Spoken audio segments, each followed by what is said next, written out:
let's start with a sell, and let's do a price check on who I think is the biggest sell of the week, Ryan Mathews. Woo! Ryan Mathews. That was such an interesting game to watch because after week one, you thought, okay, Ryan Mathews is one of these backs who will be somewhat consistent. He'll get the carries. I mean, he was around a 50-50 split with Sproles even in week one, but he had 23 carries, scored a touchdown, looked like he was going to be the go-to goal line back, which he still was in week two. But his usage significantly dropped in week two. He was basically a ghost in the first half. Yeah, it's really concerning. I think the sort of thing to point to that you can see that moves from week one to his usage in week two is, he was already splitting snaps with Sproles. And then in week two, but in week one, his yards per carry were only 3.5. He wasn't super efficient at all with his touches. He just kind of bailed you out with a touchdown. And then week two, he enters, and they were clearly like, well, Sproles seems to be giving us like a little bit more spark, a little bit more dynamic. Let's just roll with Sproles. And only nine carries for 32 yards, 1 reception, 10 total touches is not what you hope for from what we thought was going to be a workhorse. And he only gets 3.5 yards a carry again, but he falls in the end zone twice from the 1 yard line. One of them was actually really impressive, where he like bounced off a defender and cut back out and got the touchdown. Yeah, we do have to mention that's going to skew his yards per carry a little bit because he received two goal line carries. He scored on them. So, I mean, the most he can get out of that is 1 yard. Yeah. But he got the touchdowns. The numbers are a little bit, they're, what's the word I'm looking for here for Ryan Mathews? Elusive, I suppose. They're definitely not the most apt description for Ryan Mathews. I don't know if he's the most elusive back, but these don't feel like deceiving. reproducible. Yeah, they're deceiving. These don't feel like reproducible numbers. When 2 touchdowns make up the bulk of your production, it's a red flag. And that's sort of the main motivation behind selling him, is the huge decrease in workload, of being on the field. Even he was even like, is he healthy? Is he even in this game until the fourth quarter? Yeah, nobody knew. Twitter was ablaze with, is he in the doghouse? Is he nursing an injury that we don't know about? Why isn't Ryan Mathews on the field? And early in the game, they were giving goal line touches to Sproles. It took, actually on that last touchdown that he scored, they gave Sproles the first crack at the end zone. And then after he got stopped, they were like, all right, it's 4th down. We just want to salt this game away. Let's put in our bigger back. And then they handed the ball to Mathews, and he kind of just pounded it in from 1 yard out. So Definitely deceiving stat lines. I mean, week one was more of a impressive overall performance. Week two is a little bit more deceiving. But because he's put up 13 and 15 fantasy points respectively, and I'm sure in your league there are running back needy teams, there might be a deal out there where you can really exploit somebody's desperation for a running back. And Ryan Mathews has attractive numbers right now. So you might be able to go and sell him for a high-end wide receiver if you need help wide receiving. Yeah. I don't know if you can go sling him for a running back at this point. Yeah, I mean, it's hard to sort of look at these sell highs and buy lows as like, well, you could trade this running back for this running back, because trades very rarely go that way of just like a 1-for-1 at the same position. It's always like, well, why would I do this? What do you know that I don't? So you kind of have to look at another position. Unless, you're trying to build a bigger package, which that's usually how I try to do it. Of like, if I want to upgrade my running back, I package in a wide receiver and then try to get a better running back out of it. But let's say it's going to be a 1-for-1, and you look at wide receiver. I think you treat Ryan Mathews as an RB1, like a low-end RB1, like the 10th to 12th best running back. Sell him like that. I think kind of the perfect target is like Allen Robinson. I think you could swing Ryan Mathews for Allen Robinson, and it's, I think, likely to work out in your favor, because Ryan Mathews is going to regress to this, I think a mid to low end RB2 is kind of his best case actual scenario. Because he's a goal line back who gets low volume and isn't super efficient with what he gets. So he needs a touchdown or he's a bust. Whereas Allen Robinson is sort of, you hope, poised to bounce back. I mean, he got followed around by Verrett all of last week, so you hope this looks Yeah. better for him in the future. But yeah, I think that's my move with Ryan Mathews is, sell him as a low end RB1 if you can. If not, it's not a big deal to hold on to him. It's just he's, I see him as a low end RB2 the rest of the way. Or you could potentially package him with another player to get a better running back. Yeah. Because he has the numbers. You can convince the owner of, say, I don't know if the David Johnson owner will be crazy enough to give up David Johnson. They'd have to but be you can really probably, desperate. if you really believe that Gurley is going to bounce back, I bet you could trade Ryan Mathews for Todd Gurley. Yeah. As part of the deal. Yeah, I bet you could package in some like low tier player and get a Gurley out of that. Like you could probably do like, let's say they're like really desperate for running back depth. You could probably do like Ryan Mathews and like, what's a good like lower end running back? Like maybe like Frank Gore, TJ Yeldon for Gurley. They might do that. If you want to package in a wide receiver, like Ryan Mathews and Travis Benjamin for Gurley, that would probably work. I mean, I would just offer a 1-for-1 right now. See how it goes. See if the Gurley owner is in full Jody Fofo panic room mode, and if they are done with him after his first 2 weeks. It's possible. Which they shouldn't be, but it is possible. And then they might be skeptical. If that's the case, then you can add a little bit more and be like, okay, well, I'm willing to up the price for Todd Gurley. Mm-hmm. Yeah, that's generally our move is kind of, I guess, start on what you think is going to be a little too low, and then kind of move up from there if you can. But I find a lot of the times when I try to do that, the dialogue just immediately ends. Like they're just like, nope, or they just like reject the trade, and then they've lost interest in talking. But depending on how close you are with your league mates, I think that's a good strategy. Yeah, I kind of go the other way because you don't want to put a sour taste in their mouth by lowballing them. Because typically when you get lowballed with the trade offer, you don't even want to continue the conversation. That's true. You're just like, okay, yeah, no thank you, reject, I'm not even going to talk to you. So I tend to go a little bit too high just to see if they're actually interested in selling the player. Because if you offer them a package you think is more valuable than what you're returning, and they still say no, then you know that they're just nothing is going to convince them to sell the player. But if they like, oh, actually, that sounds interesting, and then you kind of change the narrative a bit, being like, actually, watching Todd Gurley's first 2 games in the landscape of the running back right now, I don't know if I can give up this package for just Todd Gurley. And then you kind of bring the price down a little bit and see if they're willing to entertain the conversation from that point. Because at least they're not insulted because you offered them something good at the start.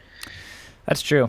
Yeah, I support the strategy. Do that one instead. Bench Dash seal of approval.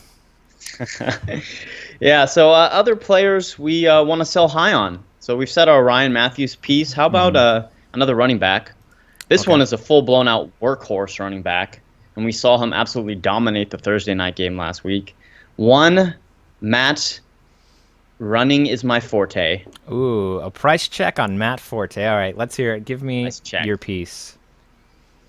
Well, my piece on Matt Forte is that, well, first of all, I have to say he has looked like the Matt Forte of old, essentially. The narrative coming into the season essentially was that it would be a split backfield between Powell and Matt Forte. And even before that, there were concerns that Kyrie Robinson would vulture the goal line work. Well, 2 weeks into the season, that all was a complete myth. Bilal Powell is nothing more than a high-end handcuff right now. And Forte is touching the ball at insane rates. So he is their clear workhorse back. He's getting all the goal line work. He's doing everything for the Jets offense right now. And he's kind of opening up the field. The Jets offense all of a sudden looks elite, right? Through a couple of weeks of the season. I mean, not elite, but they look like they're high-powered offense. And I think a lot of that's on the back of Matt Forte. Yeah. Because teams are kind of, we have to stop the run. And Fitz is just picking deep. We saw it against Buffalo. He picked them apart with these deep passes. I mean, Decker is getting his, Marshall's getting his, and Nunwa's getting his. So Matt Forte has a lot of value right now. And especially when you look at the entire running back landscape of fantasy, we've already lost a few to injury. The workhorse back is starting to become a thing of old, with so many teams transitioning to these running back by committees, or even just lowering the snap counts for the running backs to try to conserve them and raise the efficiency. Well, Forte is one of these true workhorse backs right now. But where the concern lies is that he is older, right? He's getting a ton of touches, and his schedule doesn't exactly get easier from here on out. No, his schedule gets very difficult. To provide some context, Cincinnati is the 16th best against the run and Buffalo the 20th. So far he's had a neutral matchup and an easy matchup. And his upcoming 3 slates are Chiefs, Seahawks, and Steelers, and they are the 3rd, 1st, and 4th best against the run. So these next 3 are all top 4 run defenses. He's about to run into a brick wall, basically. Yeah. So this would be the time. I mean, if you look at that schedule, you look at the narrative with an older back that is getting just peppered with usage. And, I mean, he screams sell high. I mean, I know the skepticism will be, well, he is a true workhorse back. Why would I trade that at this point? You know, what would be the benefit to my team? Well, we can't comment on all of your teams, obviously. It depends on your team makeup. Right. But if you can go out and upgrade the rest of your lineup by trading Matt Forte, then he is a prime sell high. But you have to sell him as one of the top 5 running backs in the game right now. Yeah. Which is quite easy to do with, again, what is happening to all the other running backs around the league. You can just say, look, I'm giving you a true workhorse running back, part of a good offense that will give you touchdowns, that will give you goal line work, that will give you, 25 to 30 touches a game. And then you try to, again, 1-for-1 for another running back probably doesn't make any sense. So you have to look at either really shooting high and going for somebody like, I don't know, a package for Lev Bell or a package for David Johnson. Yeah. Or if you need wide receiver help, then you go out and you try to get an elite wide receiver with Matt Forte. But you could probably sell Matt Forte as somebody who you could, let's say, we used Allen Robinson before, so look at the Allen Robinson owner. If you need wide receiver help, offer a Matt Forte for Allen Robinson plus another piece. Because A-Rob's value is quite low right now in some owners' eyes. Now, a lot of us assume that he'll bounce back, right? But he hasn't really performed yet, and Forte has blown up. So you could probably sell it that, okay, Forte is worth more than just A-Rob right now, especially with the scarcity of the running back position, right? We're seeing all these low-end wide receivers kind of put up huge numbers. I mean, Diggs did it last week. We've seen Willie Snead. We saw Corey Coleman do it before he broke his hand. Yeah. So the whole zero RB versus zero running back thing, I mean, it goes both ways. But it's always been a fact. Even the zero RB people will tell you that running back scarcity is a thing. So if you have this workhorse running back, you can sell him as that. And I think he's worth more than Allen Robinson in a 1-for-1. So you go out and try to get Allen Robinson plus, another running back, maybe a lower end running back. So you won't lose the depth, but you'll gain a potentially elite wide receiver. So how do you view Matt Forte? I'm definitely with you. Yeah, I'm on the same page. You're selling him as a top 5 running back because when healthy, he's probably still going to be an RB1 the rest of the way, just from sheer volume. There's a little bit of concern with his health and his age. Can he hold up to 30-plus touches a game? I would vote no. I don't know if you need to sell solely based off of health right now. It's only been 2 games. No. That's sort of a conversation for further into the season. But the idea is you're not just selling him because he's going to fall off a cliff next week, but because right now you can sell him as a top 5 running back. So yeah, like Allen Robinson plus, I would definitely do. I would also, who I like not really as a strong buy low, but someone you might be able to get in this package is Lamar Miller, just because he hasn't gotten the end zone yet. He's only broken double-digit fantasy points once so far this season. So you could probably do Matt Forte for Lamar Miller plus too, for Lamar Miller and a lower tier wide receiver, and I'd happily do that because I think Lamar Miller is gonna improve as the season goes on, whereas we're expecting Matt Forte to regress. Oh, I really like that actually. And you could Yeah. probably, like you said, you could get a plus piece to Lamar Miller too. Yeah. Possibly. I mean, these are trade ideas to entertain, Yeah. and you can control the narrative completely with Matt Forte. But if you're not getting the right return, then you just hold him. Because, like Leo just said, you shouldn't be trading him because he might potentially get hurt. That's never a reason to trade somebody unless they're Sammy Watkins, and you just get rid of him. Yeah. Yeah, no, Sammy's done. You're not going to hear him in our buy list. We considered it for a second, but it's not even worth it. Yeah. I think that kind of wraps up the Forte thought. Sell him as a top 5 running back and try to get one of these these studs that hasn't fully broken out yet, and Allen Robinson or Lamar Miller or like Odell Beckham. You might have to. I don't know about Matt Forte for Odell Beckham. That you could probably do that straight up 1-for-1, and I'd probably do that honestly. Yeah, I mean, it obviously depends on what the rest of your team looks like. Yeah. But there are a lot of possibilities with Matt Forte right now. I mean, you could even shoot to the upper echelon of the running backs if you package it right. David Johnson. Arians came out and was kind of getting on Johnson a little bit this last week. Yeah. So you can kind of try to scare the Johnson owner and be like, look what, CJ2K, he had a role this last week. Disregard the fact that they were blowing Tampa out of the water. Just forget that. But he had a role. Yeah, you know what deal I wouldn't hate would be Matt Forte and Diggs for David Johnson. I bet you could get that deal done. And while I love Diggs, I think he's going to regress some. I could be very wrong, but I don't think Diggs is going to be a top 5 wide receiver the rest of the way. A wide receiver 1's in the conversation, like lower end. But if you can sell, basically what we're saying is you're selling what's actually like a low end RB1 and a low end wide receiver 1 for a top 3 running back. Like, yeah, I would do that. Oh, in a heartbeat. Yeah. Forte and Diggs, or Forte and Snead, or Forte and anyone that's kind of in that range of wide receiver. For David Johnson, do it. All right. So let's go on to our last sell. A price check on Fat Jerry Langford. Boom. Okay. We should put an asterisk. This is like if anyone is willing to buy Langford now. Yeah, this is different because it's not like you're selling him like he's elite. You're selling him like he's a starter, period, when we don't think he will be.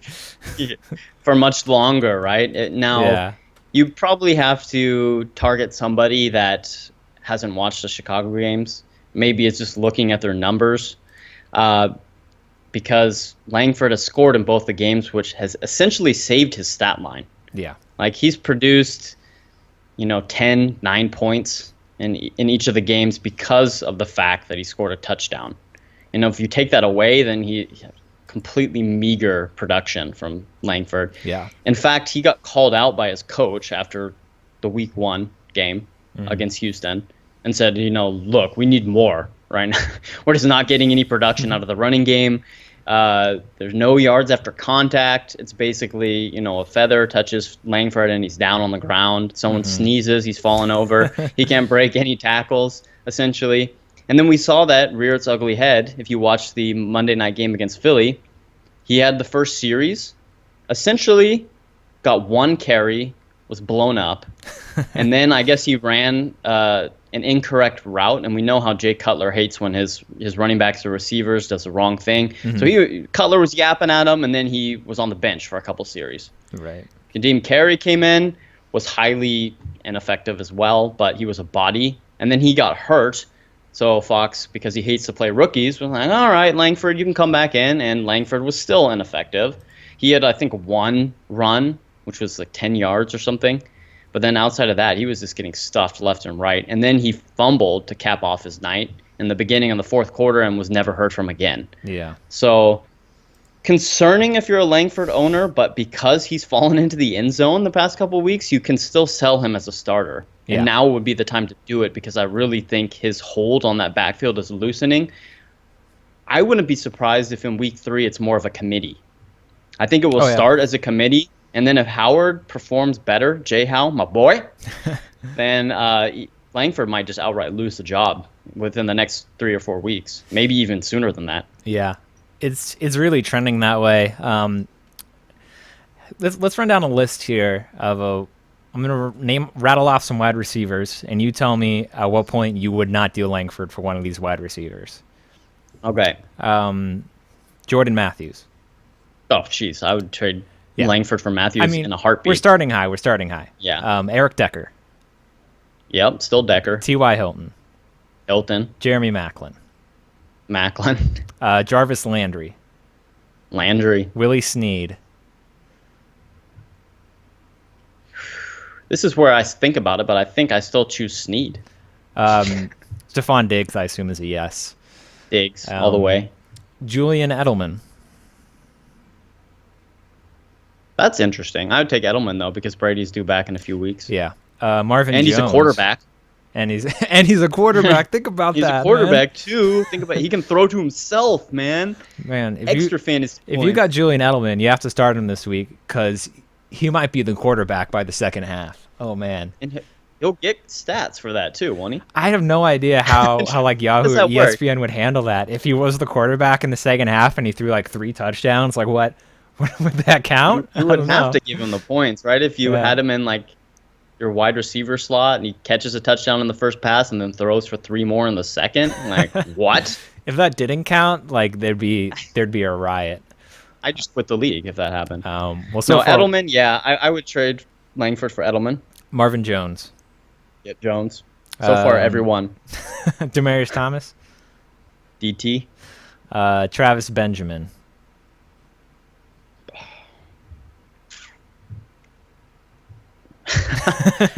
This is where it gets. I mean, Travis Benjamin is somebody you could probably sell high after last week. Yeah. If we're talking about sell highs, because he had a monster game. But that offense they're hard to read right now. Yeah. With where the targets are going to go in the passing game.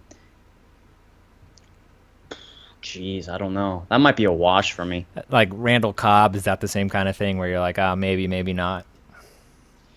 Honestly, I would almost trade Langford for whatever I could get that I could put in my lineup at this point. So yeah, I guess I would trade Langford for Cobb. I'd trade him I'd have to think about it for Travis Benjamin, but I might end up pulling the trigger on that one as well. Let's jump down a little bit to where I think like Sterling Shepard. I'd take Shepard. Oh man, Mike Wallace. Okay, I keep Langford. Okay, so we found a line. The line is like a top 30 to 35 wide receiver. It's basically what you're willing to take for Langford. Yeah, I mean, Langford has me spooked. Luckily, I don't own him anywhere. But if I own Langford, I would be trying to get rid of him as soon as I possibly could, because you might not be able to sell him at all in the upcoming weeks. Now he still is technically a starter, and with teams dealing with the running back apocalypse of 2016 that has already begun, somebody might be willing to take a flyer on Langford if you sell it the right way. Like, look, he's still the starter. It's going to be tough with the way Chicago's offense is running right now. So I think you take what you can get for Langford. If you have to package somebody else with him to get like an upgraded wide receiver, an upgraded running back, then you do that as well. But I mean, I want Langford off my team. I gotta get him out of here. I don't want the trash here. Get him out of here because if you wait a couple more weeks, he might be a drop. If he becomes a distant, second behind Jordan Howard, I'm not saying it's going to happen immediately. I think Fox is going to give Langford a chance to work his way out of the funk, but he's definitely in the doghouse right now. So I mean, if he comes out and he doesn't get anything going on the first couple of drives, or he fumbles again, he might be on the bench for the foreseeable future. Yeah. No, I'm with you. He's like a hard sell this week. Like Ryan Mathews, Matt Forte. Matt Forte is like a soft sell, but he's a sell. Ryan Mathews, a little bit harder of a sell. Jeremy Langford is like, get rid of him this week. Get rid of him while you can. Yeah. Fat Jerry. I mean, I'd take one of Chicago's deep dish pizzas for Jerry Langford.